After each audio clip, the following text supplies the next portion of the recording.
Fala galera, vamos falar hoje sobre os segredos do Salmo 91. Salmo 91 não é um salmo comum. Geralmente os salmos, não é? Eles eram cantados, os salmos eles são hinos. Davi era um arpista e ele compunha os seus hinos. O Salmo 91 ele é uma arma de guerra, ele não é um hino comum, um salmo comum, não é? Ele é uma arma utilizada em batalhas espirituais, não é? Em enfrentamentos com demônios e muitas outras coisas.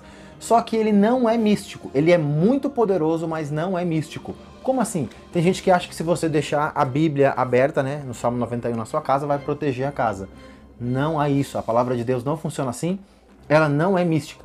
Mas vamos lá então. Eu vou te explicar hoje o Salmo 91 como você nunca viu. Existe um conhecimento muito profundo aqui, muitas revelações, vamos lá.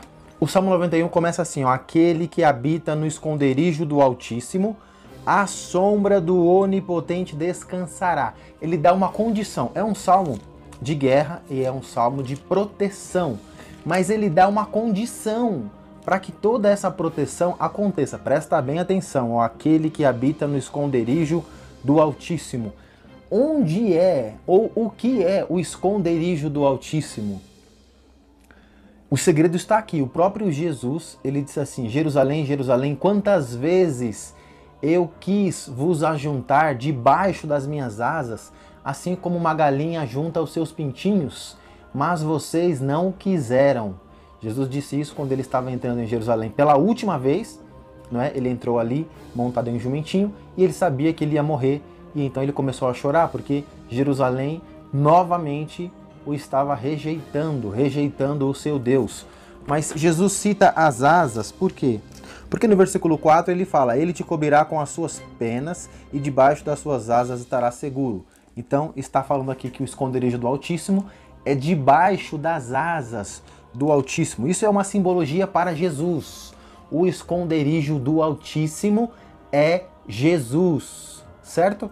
Jesus é aquele que é considerado como as asas de Deus. Todo aquele que está debaixo das asas de Deus, que é Jesus, está seguro, está protegido. Mas tem coisas bem mais profundas aqui, ó. Aquele que habita no esconderijo do Altíssimo. Por quê? Que nesse salmo Davi chama Deus de o Altíssimo. É muito poderoso.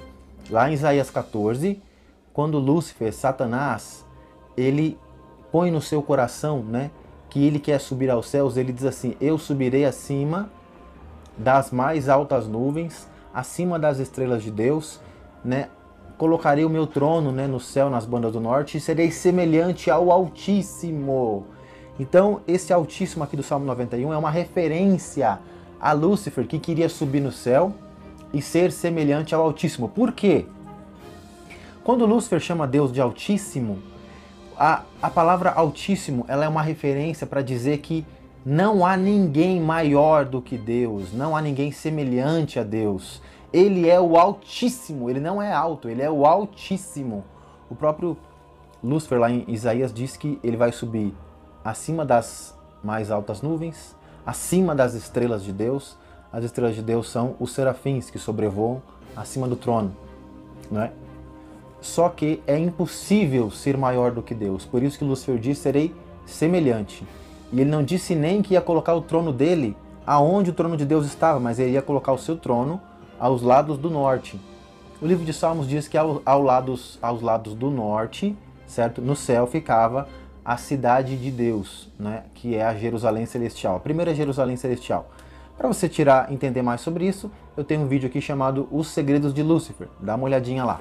Mas quando o Salmo 91 diz aquele que habita no esconderijo do Altíssimo, quer dizer o quê? Que você está escondido acima das mais altas nuvens, acima das estrelas de Deus, certo? Em um lugar que é inalcançável por Satanás. É uma referência a Satã, certo? É um lugar inalcançável, que ainda que Satã queira subir no céu para buscar você, ele não o achará, porque você está debaixo das asas do Senhor, que é Jesus Cristo. A sombra do Onipotente descansará, né? Isso aqui provavelmente é uma simbologia, né, de Davi que vivia em um deserto, e quem vive no deserto busca sombra para descansar. Então aquele que está no Senhor né, no Senhor Jesus, ele encontra descanso, né? O próprio Jesus falou: vinde a mim, vós que estáis cansados e enfadigados, e eu vos aliviarei. Versículo 2: direi do Senhor, ele é o meu refúgio, a minha fortaleza, o meu Deus em quem confio. Isso é muito profundo, olha só. Direi do Senhor, ele é o meu refúgio. Sabe o que é um refúgio? Quando o povo de Deus que saiu do Egito chegou na terra de Canaã, Deus deu ordens a Josué para que separassem uma cidade que foi chamada de cidade refúgio. Como assim? Se alguém tivesse cometido alguma coisa errada, por exemplo, se alguém em uma briga, sem querer matou o seu companheiro, ou em um acidente matou alguém, essa pessoa tinha que fugir para a cidade refúgio para que os parentes daquela pessoa não matassem. Então a cidade refúgio era um lugar onde pessoas que eram inocentes ficavam ali guardadas para não serem atacadas ou mortas. Então Davi está dizendo aqui, ó, o Senhor, direi do Senhor, ele é o meu refúgio. Como assim refúgio? É que quando você é inocente e o inimigo está em seu encalço, o inimigo quer te atacar, mesmo você sendo inocente, o Senhor é o seu refúgio.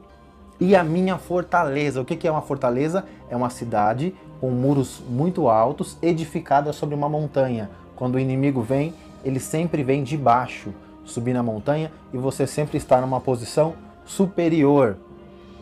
Esse salmo é maravilhoso. O meu Deus em quem confio. Aqui está o segredo. Quando você confia no Senhor, ele se torna o seu refúgio e ele se torna uma fortaleza para você. Então, a primeira chave lá atrás é Jesus. A segunda chave aqui é a confiança. É preciso confiar no Senhor. A Bíblia diz, que o salmista fala, né, em outro salmo, que aqueles que confiam no Senhor são como os montes de Sião que não se abalam, mas permanecem para sempre. Eita glória, isso aqui é um salmo poderoso. Vamos lá, versículo 3. Certamente ele te livrará do laço do passarinheiro. Quem caça passarinho arma um laço, arma uma arapuca.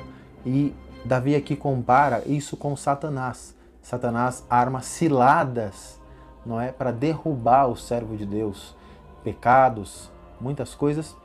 E o Senhor, quando você está debaixo das asas, quando você confia no Senhor, tem uma outra chave aqui que é o amor. A gente vai falar mais pra frente. Quando você ama ao Senhor, ele sempre te livra das armadilhas do diabo. Como ele te livra? Ele te avisa. Olha, Satanás está armando para te derrubar. Né? Aí você cai se você quiser, mas o Senhor sempre avisa aqueles a quem ele ama.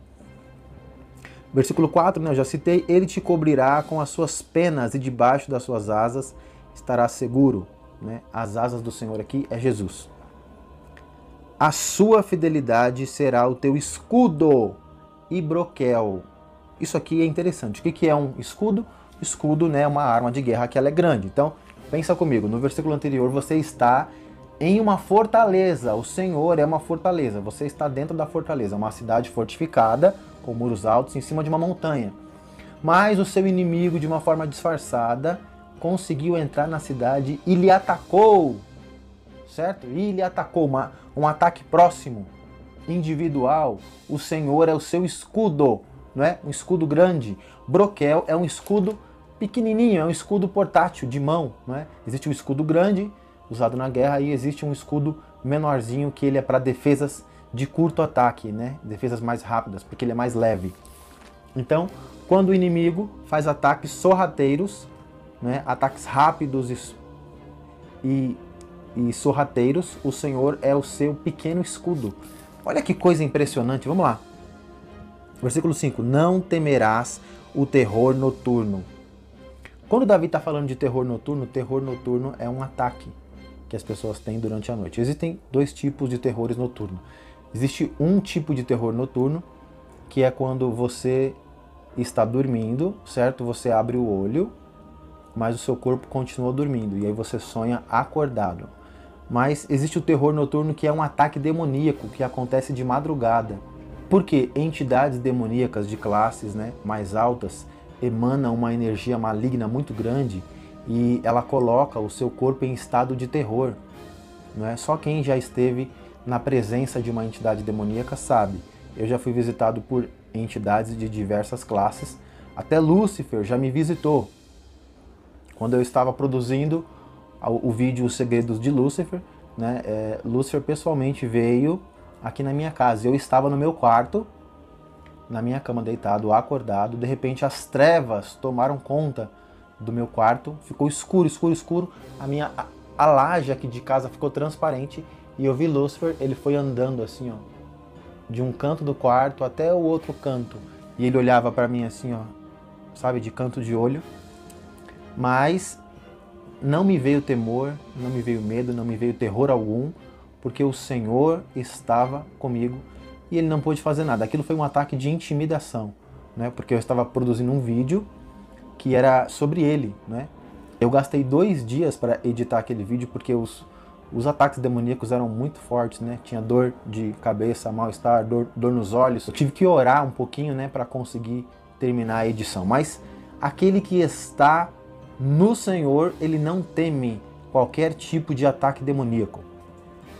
Estranhamente, eles preferem fazer esse tipo de ataque espiritual de noite. Eu não sei porquê, mas comigo é sempre assim. Vamos lá. Não temerás o terror noturno, nem a seta que voa de dia. Essa seta que voa de dia, em uma guerra, né, existe a flecha. Mas Davi diz que ela voa de dia porque ela voa às claras. É às claras. Você vê, todo mundo vê. Né? Existem ataques ou de demônios ou de pessoas realmente, né, que atacam você às claras. Você vê a seta, só que você não consegue contra-atacar. Você não consegue impedir aquilo que está acontecendo. Você está sendo atacado, intimidado, sofrendo, mas você não pode fazer nada. O que ele diz aqui, ó? Não temerás, não tema o terror noturno, nem a seta que voe de dia. Se você não teme, é porque você confia no Senhor. Então não tema qualquer ataque de pessoa, de demônio, né? Nem a peste que anda na escuridão. A peste que anda na escuridão está falando realmente aqui de peste mesmo, né? De vírus ou de qualquer outra coisa. Na escuridão é porque não é visível, né? Não temas, o Senhor diz, não temas. Nem a praga que destrói ao meio-dia. Isso aqui é interessante.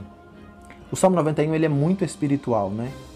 Essa praga que destrói ao meio-dia é certamente um ataque demoníaco, como aquele que Jó sofreu, né? Jó foi infectado por uma praga. Satanás colocou uma enfermidade nele ao meio-dia. Por quê? Porque os satanistas eles utilizam a lei de horários específicos, né, para serem feitos feitiços, e ao meio-dia e à meia-noite, às 3 horas também são horários propícios para isso. Mas não tema. É óbvio que esse salmo aqui, cada versículo dele vai descendo em níveis mais profundos, mas se eu for explicar aqui nos mínimos detalhes, a gente vai ficar muito tempo aqui, né? Mas vamos lá.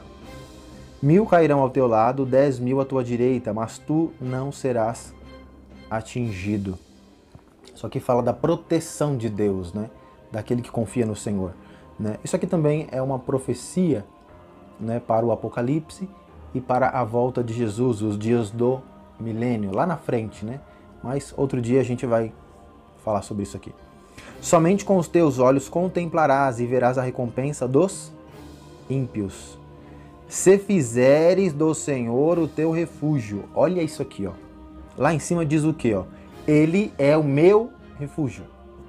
No versículo 2, né? Mas no 9 diz assim: se fizeres do Senhor o teu refúgio. Então, é você quem tem que fazer do Senhor o seu refúgio. É você quem faz, confiando, esperando, acreditando, servindo o Senhor. E do Altíssimo a tua habitação. Você habita no Altíssimo, no lugar inacessível, que é Ele em Jesus. É uma escolha sua, é você quem habita. Nenhum mal te sucederá, nem praga alguma chegará à tua tenda, pois aos seus anjos dará ordem a teu respeito, para te guardarem em todos os teus caminhos. Certa vez eu sofri eu estava dormindo, né? E eu, de madrugada assim, eu levantei da cama, quando eu olhei para trás eu vi o meu corpo deitado na cama, deitado. Então eu levantei, eu morava em um apartamento ainda, né? Então eu levantei da cama, fui caminhando em direção à sala. Na sacada do apartamento tinha um homem lá de fora da sacada vestido de branco. Era um anjo do Senhor. Eu abri a porta da sacada, ele estava com as duas mãos para trás assim, ó, guardando a casa. Quando eu abri a porta que eu olhei para ele, ele virou para mim, né, de lado, fez assim, me cumprimentou sem dizer palavra alguma, e ele olhou para fora assim. Quando eu olhei para fora, eu vi dois seres, tinha entre 25 a 30 metros de altura, e havia uma luta travada que o chão tremia. Um era uma entidade demoníaca, o outro era um anjo do Senhor. Eles se batiam com muita força, viravam luzes, né? Luz vermelha, amarela, branca, e eles se chocavam. Depois eles viravam um tipo de máquina, pareciam um transformer, né? Mas sem ter uma forma definida, eles mudavam de forma e se chocavam. Foi muito impressionante. Então, ali, naquele dia, eu sofri um ataque demoníaco, uma entidade muito grande foi enviada, provavelmente para me matar, né? Por causa daquilo que Deus tem comigo. E ali eu vi que o Senhor guarda os seus, o Senhor dá ordem aos seus anjos. Né? Já tive muitas experiências de ver e de entender que o Senhor deu ordem aos anjos para me guardarem de ataques demoníacos. Isso Deus faz com todos aqueles a quem Ele ama. Versículo 12. Eles te sustentarão nas suas mãos para que não tropece em alguma pedra. Isso aqui é uma profecia sobre Jesus, né? Quando o diabo foi tentar ele no deserto, o diabo citou isso aqui. Esse tropeçar em pedra também é simbólico, né? Pode significar pecado, né? Pedra de tropeço, como diz a Bíblia. Versículo 13. Pisarás o leão e a áspide. São classes de demônios, né? O próprio Jesus falou assim, ó, eu vos dou poder para pisar serpentes e escorpiões, toda a força do inferno, e nada vos causará dano algum. Então, pisarás o leão e a áspide são classes, né, de demônios, de ataques demoníacos, né? Calcarás aos pés o grande leão e a serpente. Então, se você está no Senhor, não temas, porque o Senhor Jesus disse que nada, nenhum ataque, nenhuma força do inferno causa dano àquele que está no Senhor. Agora aqui entra o último versículo 14, porque tão encarecidamente me amou, eu o livrarei, né? Dependendo da versão. Algumas dizem porque tanto me amou ou porque ele me amou, né? Eu o livrarei e poluei num alto retiro, pois conhece o meu nome. Tem duas coisas aqui. A primeira é o Senhor que está dizendo, porque tão encarecidamente me amou, porque tanto me amou. Então o maior segredo desse salmo aqui é o amor. Se você ama muito ao Senhor, não é? Ele mesmo diz aqui, eu o livrarei e poluei num alto retiro. O que é amar o Senhor? Jesus falou assim, aquele que me ama guardará as minhas palavras, eu o amarei, ele será amado de meu Pai, e nós viremos e nele faremos morada. Então, Jesus deixou claro, aquele que me ama guarda as minhas palavras. A demonstração de amor por Deus é conhecer a sua palavra e guardar a sua palavra. E ele mesmo cita aqui, ó, pois conhece o meu nome. Como é que você conhece o nome do Senhor? A palavra. Existem muitas bênçãos para aquele que simplesmente lê a palavra. Eu vou falar sobre isso no próximo vídeo aí, vamos lá. Ele me invocará e eu lhe responderei. Estarei com ele na angústia, livrá-lo-ei e o glorificarei. Isso aqui também é uma profecia para Jesus, não é? Mas se aplica a todo aquele que encarecidamente ama o Senhor e conhece o seu nome. Dar-lhe-ei abundância de dias e lhe mostrarei a minha salvação. O que é essa abundância de dias? É viver muito na terra, né? Viver muito. E mostrar a salvação é a salvação eterna, no céu. Por que o Salmo 91 é um salmo de guerra? Porque ele fala aqui sobre diversos tipos de ataques demoníacos, diversos tipos de praga, de peste, muitas coisas diferentes, e para cada uma delas ele nos dá aqui uma posição que nós temos que ter. Então, temos que estar em Jesus, temos que fazer do Senhor a nossa fortaleza, o nosso refúgio, confiar nele, confiar, descansar, fazer do Senhor a habitação, amá-lo, não é? Com todas as nossas forças e conhecer o seu nome. Existe um segredo para servir a Deus e ninguém sabe, que é amar ao Senhor. Amor é uma decisão. Amor é uma decisão. Você escolhe amar a Deus. Só que você só acredita no amor de Deus quando você o ama também. Se qualquer pessoa chegar para você e falar, eu te amo, mas você não ama aquela pessoa, o amor dela para você não faz diferença. Então você só consegue realmente servir ao Senhor com todo o coração quando você decide amá-lo. Quando você diz, a partir de hoje, eu amo ao Senhor. E aí você vai construindo ali um relacionamento. E em todo esse relacionamento você vai compreendendo que o maligno não lhe toca. O apóstolo Pedro fala assim, que aquele que é nascido de Deus, né, vence o mundo, e o maligno não lhe toca. Por que não lhe toca? Por que não toca? Aquele que habita no esconderijo do Altíssimo. Porque você está no Altíssimo. Satanás não alcança, ele não chega lá. Ainda que ele suba acima das mais altas nuvens, acima das estrelas de Deus, ele não alcança. Você está no esconderijo do Altíssimo, que é Jesus. Tá certo? Fica na paz e até o próximo vídeo.